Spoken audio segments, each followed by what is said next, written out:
Assalamualaikum warahmatullahi wabarakatuh. Alhamdulillah waffaqana li syukrihi wa hadana li dzikrihi wa salawatuhu ala Muhammadin khairu khalqihi wa ala alihi wa sahbihi. Sahabat Ummahat, kali ini kita akan mengulas tentang tafsir surat Al-Ma'un yang sudah kami rangkum dari beberapa tafsir, yaitu tafsir At-Tabari, Al-Munir, Ibnu Katsir, Al-Misbah, Al-Maraghi, dan Al-Alusi Ruhul Ma'ani. Surah ini termasuk Makkiyah dan terdiri dari 7 ayat. A'udzu billahi minasyaitonir rajim. Bismillahirrahmanirrahim. Ara'aital ladzi yukadzibu biddin.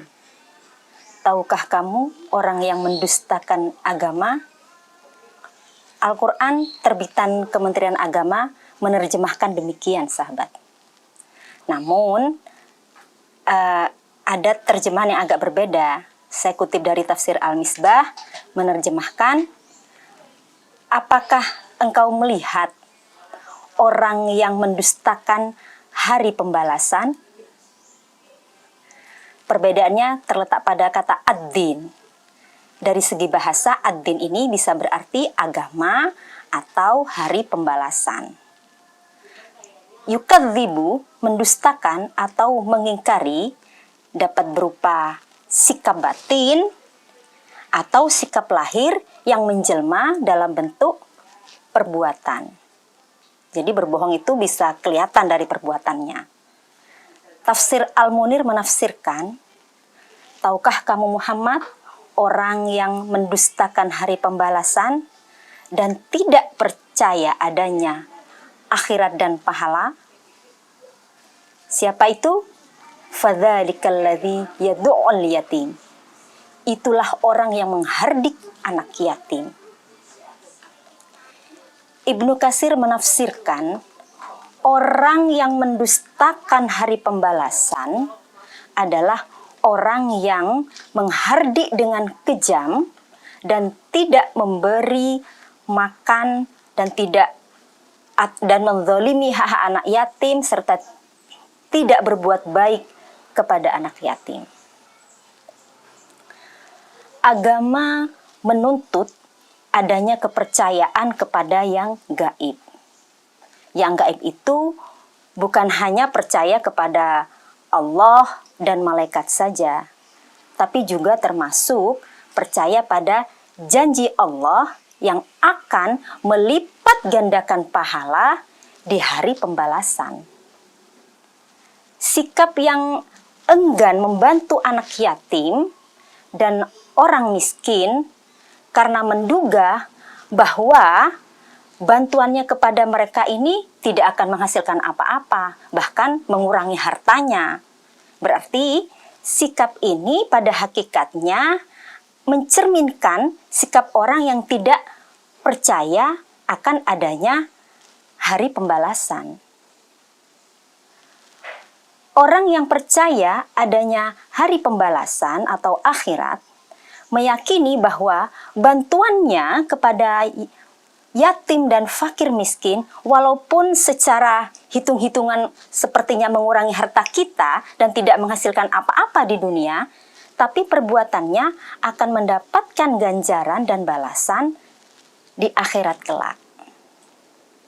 Sahabat Ummahat, ayat selanjutnya, wala yahuddu ala tu'amil miskin, dan tidak menganjurkan memberi makan orang miskin. Pendusta agama selanjutnya adalah orang yang tidak mendorong dirinya sendiri dan tidak menganjurkan keluarganya dan orang lain untuk memberi bantuan dan memberi makan kepada orang yang membutuhkan, kepada orang-orang miskin. Nah, karena apa? Karena mereka ada rasa bakhil dan pelit untuk mengeluarkan hartanya. Itu menurut tafsir Al-Munir. Menurut Ibnu Katsir, miskin adalah orang fakir yang tidak mampu memenuhi dan mencukupi kebutuhannya.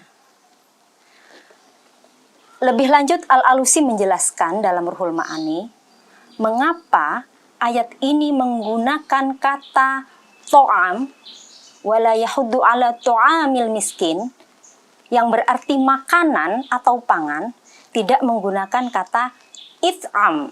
It'am itu artinya memberi makan. Kenapa menggunakan to'am, bukan menggunakan it'am? Hal ini memberi pesan kepada kita agar orang yang menganjurkan atau memberi bantuan kepada fakir miskin tidak punya perasaan atau tidak merasa bahwa dirinya lah yang memberi makan. Karena sejatinya makanan tersebut adalah hak mereka. Makanan itu adalah hak fakir miskin. Merekalah pemilik makanan tersebut.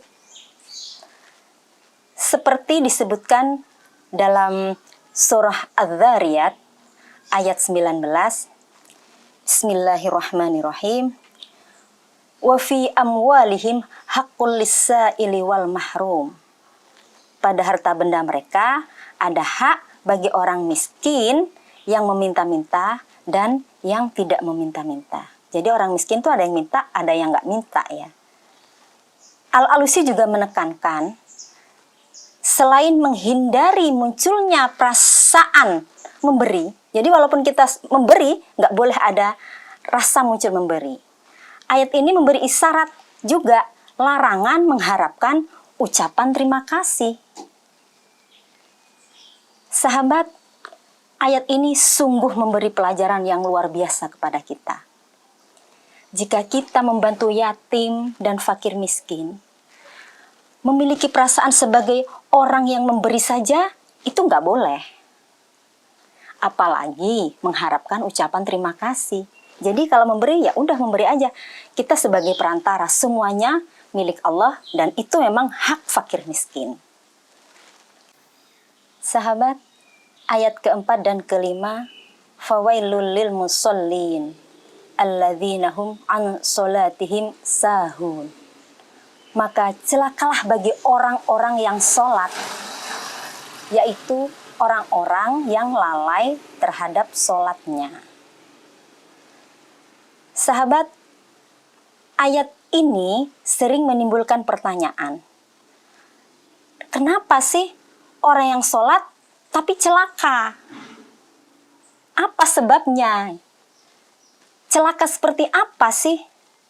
Menurut Ali As-Sobuni dalam Sofwatut Tafasir, celakanya adalah halakun wa azabun lil musallin al munafiqin. Kehancuran dan siksaan bagi orang sholat tapi munafik. Yang memiliki orang munafik yang seperti apa? Yang memiliki sifat-sifat yang dijelaskan dalam ayat-ayat selanjutnya. Al-Munir mengungkapkan yang celaka adalah orang munafik yang mengerjakan sholat ketika ada banyak orang, tapi tidak mengerjakan sholat kalau sedang sendirian gitu. Karena tidak memiliki rasa takut kepada Allah. Cuman rasa takut dihujat aja mungkin ya sahabat ya. Dan tidak takut terhadap siksa meninggalkan sholat. Ayat ini tidak menggunakan redaksi fi sholatihim sahun, tapi menggunakan kalimat an sholatihim sahun. Mengapa? Ada perbedaan makna ketika menggunakan fi atau an. Jika menggunakan fi, maka berarti lupa atau hatinya lalai. Ketika menunaikan sholat itu kita mikir macam-macam gitu ya. Tidak khusyuk dalam sholatnya, mikir sesuatu yang sudah kita lupa baru ingat di sholat. Nah, hal ini, gangguan seperti ini ya, gangguan kekhusyuan ini biasanya karena unsur ketidaksengajaan gitu. Akan tetapi dalam ayat ini Allah mengucapkan, bersabda an sholatihim sahun, menggunakan an yang berarti bermakna mengakhirkan sholat dari waktu yang ditentukan atau menunaikan dengan sedikit perhatian. At-Tabari menjelaskan, siapa sih orang yang lalai dari sholatnya? Humul ladzina yuakhiruna sholata an waktiha. Yaitu mereka yang mengakhirkan sholat dari waktunya. Ibnu Katsir menambahkan, orang-orang yang melalaikan sholatnya adalah: pertama, orang yang sering mengakhirkan sholat. Mengakhirkan sholat, jadi nunggu waktunya mau habis baru sholat. Kedua, orang yang melaksanakan sholat tapi tidak sesuai dengan syarat dan rukun sholatnya. Jadi asal aja sholatnya. Ketiga, orang yang sholat tapi tidak mencermati dan meresapi makna-maknanya. Makna-makna yang dibaca dalam sholat. Sahabat ummahat, ayat ke-6 yaitu alladzina hum yura'un, orang-orang yang berbuat riya. Makna yura'un menurut Al-Maraghi yaitu melakukan perbuatan agar dilihat orang, perbuatannya agar dilihat orang, tetapi hatinya sebenarnya kosong dari rasa takut kepada Allah. Pengertian riya adalah mengharapkan keduniaan dengan kedok ibadah untuk mempertahankan kedudukannya di mata masyarakat. Riya dapat juga diartikan seseorang yang menampakkan amalnya dengan maksud agar menerima pujian dan diakui sebagai orang yang baik. Ya. Lebih lanjut, Al-Maraghi menjelaskan bahwa ada macam-macam perilaku riya. Yaitu pertama, berperilaku baik dan berperilaku yang terpuji, tapi tujuannya mengharapkan kedudukan dan supaya diakui dan dianggap orang baik yang seperti sebut tadi. Karakter kedua yaitu memakai pakaian yang sederhana agar disebut sebagai orang yang zuhud dan menjauhi hal-hal duniawi. Ketiga, jenis orang ketiga yaitu berpura-pura membenci hal-hal duniawi. Namun sebenarnya hatinya merasa menyesal jika tidak mendapatkan keuntungan duniawi. Yang keempat, memamerkan sholat, sedekah, dan ibadah-ibadah lainnya agar dilihat dan dipuji orang. Dan tentu ini bukan untuk mencari ridha Allah. Namun ada pengecualian sahabat yang bukan termasuk riya. Jika amal yang dilakukan adalah amal wajib. Mengapa? Sebab sudah seharusnya ia melakukan amal wajib. Seperti sholat gitu ya. Bahkan wajib menampakkan amalnya dalam rangka syiar dan meminimalisir prasangka dan tuduhan yang salah. Ya seperti sholat Jumat gitu ya contohnya. Nah itu kita nggak apa-apa. Sholat Jumat, zakat fitrah, dan zakat mal itu nggak apa-apa. Itu kan wajib ya, kita menampakkan nggak apa-apa. Nah, namun jika amalan sunnah, maka sebaiknya disembunyikan. Tapi, jika menampakkan amalan sunnah bertujuan agar diikuti oleh orang lain, maka hal ini adalah suatu kebaikan. Dengan catatan, bisa mengesampingkan rasa riya itu, sahabat. Nah, ini yang susah ya. Karena memang riya itu sangat sulit menjauhi riya. Kecuali bagi orang-orang yang terbiasa berbuat ikhlas. Rasulullah SAW pernah bersabda, "Ar-riya'u akhfa min dabibin namlatis saudai fil lailati zulma'i alal mishil aswadi." Riya itu lebih samar dibanding derapnya semut hitam di kegelapan malam yang merayap di pakaian hitam. Bayangkan ya sahabat, malam-malam gelap, bisa nggak kita melihat semut gitu ya? Ya begitulah ria. Ria adalah sesuatu yang abstrak, sulit, bahkan mustahil dapat dideteksi oleh orang lain. Bahkan diri kita sendiri terkadang tidak menyadari bahwa dalam amal kita terselip rasa ria. Amal yang dilandasi dengan ria seperti batu licin yang di atasnya ada debu. Lalu batu itu ditimpa hujan lebat, maka hilanglah bersih debu itu di atas batu. Debu yang di atas batu tadi bersih tertimpa hujan. Seperti hilangnya dan lenyapnya pahala amal. Begitu sahabat ya, perumpamaannya. Dan ini disebutkan dalam surat Al-Baqarah ayat 264. Hanya Allah dan hambanya yang tahu apakah amal itu ikhlas atau terselip ria. Ayat terakhir, wa yamna'unal ma'un, dan enggan memberi bantuan. Bantuan di sini bisa berarti sedekah, mengeluarkan zakat, atau meminjamkan barang-barang keperluan sehari-hari yang bisa dipinjamkan ya, dan perbuatan baik lainnya.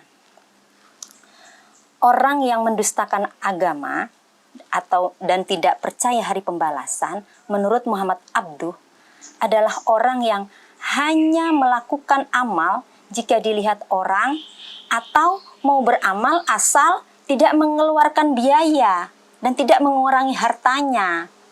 Ini menurut Muhammad Abduh. Mereka enggan memberi bantuan karena bakhil, karena pelit. Sahabat ummahat yang dirahmati Allah, apa yang bisa kita simpulkan dari ayat ini? Ada dua kesimpulan yang bisa kita simpulkan. Pertama, keikhlasan dalam beribadah. Beribadah hanya karena Allah. Kedua, berempati dan bersedia mengulurkan tangan kepada orang-orang lemah dan orang-orang yang membutuhkan bantuan, walaupun bantuan kecil atau dianggap sepele, sekedar meminjamkan barang-barang kebutuhan, barang-barang yang diperlukan sehari-hari.